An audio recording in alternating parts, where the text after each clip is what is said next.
دغه وکړو چرته زما د دې خلکو د نیتونو پناه کېږم چرته ځمه د ملکونو پناه کېږم او په ګناه پسې د کوره بهر نه ځم په ثواب پسې د غرونو پناه کېږم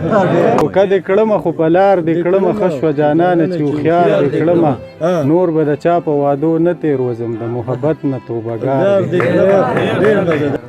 دا کوخال وي مړه به شو ورک مم پښتانه به شو دا اور کو ممړ نه کو دی اور کې وراته بشو او خدای به امن راولي خدای به امن راولي خدای به خیر کې ښه بشو خدای خبر چې وس به رانه څه غواړي لوی خو یې هلاک کړه اوس واړه غواړي خدایه ته یې ورکه د وطنه کې خدایه ته یې ورکه د وطنه کې دا بلا خوراک له پښتانه غواړي خدایه بس یو امن پې ته راولي خدای بس یو امن پې ته راولې دی نه نور سیوا پښتانه څه غواړي بالکل او د خو زړه د مخکې نه بایللی دی د خو زړه د مخکې نه بایللی دی خلک د عرفان غریب نه څه غواړي